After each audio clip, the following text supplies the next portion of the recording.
That morning, Mrs. Caroline stood before the mirror, holding the dress she had ironed for her granddaughter's concert. She gently touched the invitation, then set it down on the table. Outside the window, sunlight stretched across the garden she had once loved. But inside her, there was only one fear, that if she went, she wouldn't make it to the restroom in time. For 6 months, the whole family had been excited for Lily's first performance, and she counted down the days with a worried stomach. She had once been the one who never missed any of her grandchildren's events, until that small fear gradually grew into a wall. She wondered, since when had she become afraid of joy itself? In that moment, Caroline felt as if she were imprisoned within her own body, a prison without bars, only sudden pains and unfinished plans. But 90 days later, she would drive herself to the next concert, alone. When the first note rang out, the fear melted away like morning mist. This is her 3-chapter journey, a journey not just of healing the gut, but of mending the courage that was lost. Her name was Caroline, 72 years old, a retired librarian. To her, the world always had an order. Books were arranged alphabetically by author's last name, the coffee mug in its proper place, and the weekend pastries, always smelling of cinnamon and warmth. She used to believe that with enough preparation, everything in life could be controlled. But then, her body began to go off-plan. Mornings started with a rumbling stomach, afternoons with unpredictable cramps, and evenings with the anxiety that if she took one more bite, she would have to rush off again. At first, she told herself, "It must be something I ate." Then later, "Maybe it's just old age." But every time she declined a dinner invitation, every time she said, "Maybe next time," she felt a part of her connection to the world fading away. Then came that fateful evening. Her granddaughter, Lily, called after the concert. Her voice tried to sound cheerful. "Grandma, I played this song for you." But then there was a pause, and the sound of a choked-back sob on the other end of the line. Caroline couldn't say anything. Guilt washed over her, heavier than any cramp. That night, she sat alone in the quiet kitchen. The chair opposite her was empty. The yellow lamplight fell on her old notebook, the one where she used to list her favorite books. She turned to a new page, and for the first time in years, she didn't write about books, but about herself. The first page had only 2 words, Day 1. She wrote, "I am tired of fighting my body. I want to understand it." As she finished the line, she saw her hands trembling, but inside her, something very small, very quiet, had just begun to sprout. She didn't know it yet, but that was the moment her healing truly began.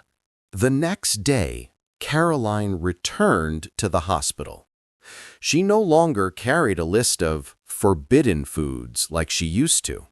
Instead, she just held her small notebook.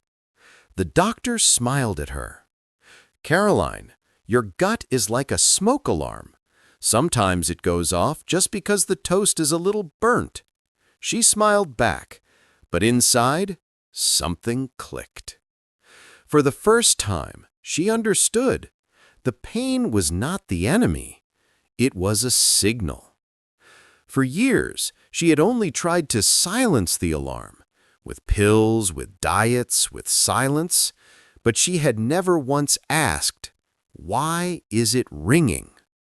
That night, she opened her notebook and began to write, "Today, I was afraid to eat dinner." On the next line, she wrote, "But not because of the food, but because I was afraid the pain would come back." And then she realized, every time she worried, her gut would clench, as if her body was mirroring the emotions of her mind. Researchers at Johns Hopkins call it the gut-brain axis. The brain and gut communicate constantly like two ends of an emotional wire.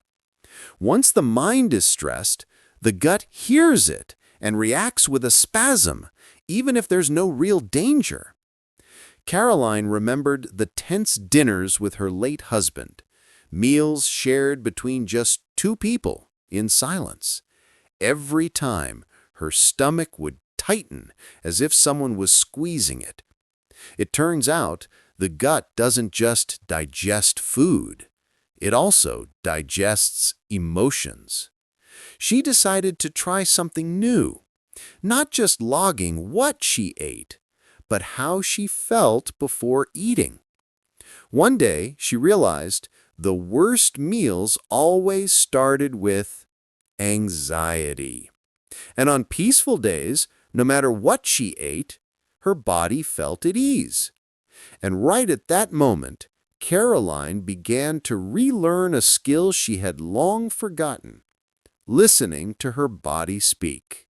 One morning, Caroline looked around her kitchen. The spice jars were lined up like old friends.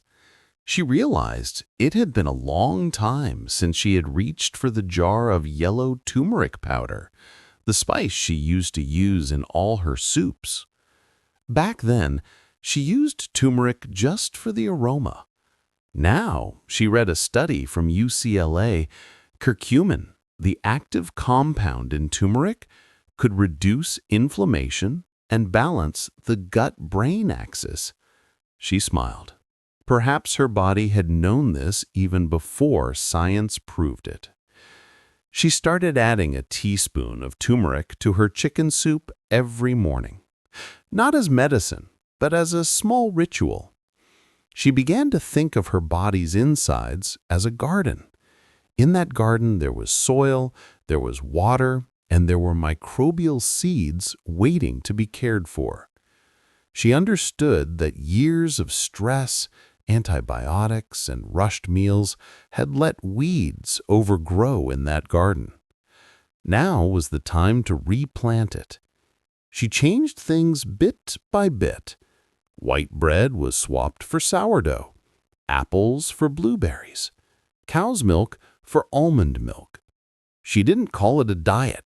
She called it gardening. One afternoon, her granddaughter Lily stopped by. She smelled the soup and cheered. "Grandma, this smells like that one Christmas!" She stopped, tears rolling down her cheeks. She knew it wasn't just her garden that was healing. Her memories, her joy, and her connection to her family were also blooming again. From that day on, every time she stirred her soup, she would whisper, "Thank you, body, for still wanting to heal." 3 months passed. The notebook was full of blue ink, and Caroline was different. She still ate like everyone else, and still had days when her gut was fussy. But the biggest change was how she faced it.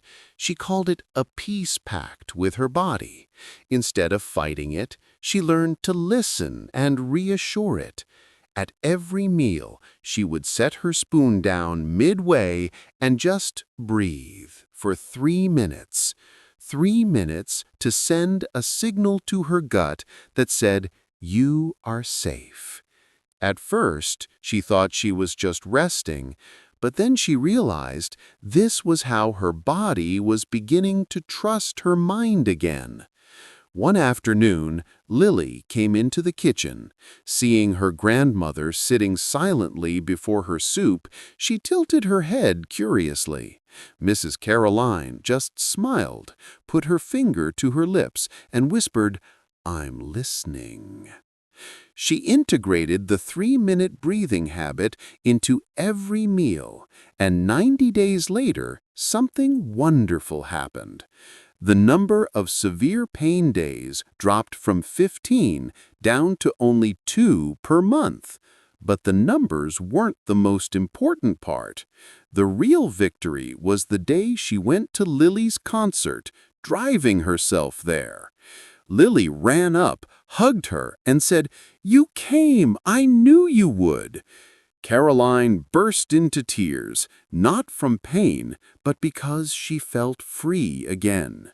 For her, healing was never about perfection. It was about living one more day, grateful that her body was still trying.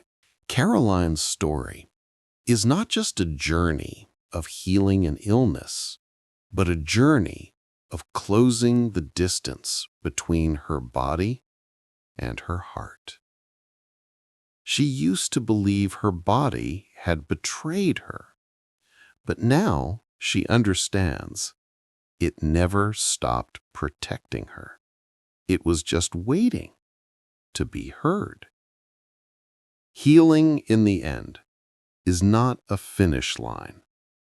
It is a quiet conversation, a dialogue we learn to return to again and again as we grow older. Every morning, every meal, every breath, each is a small promise to begin again.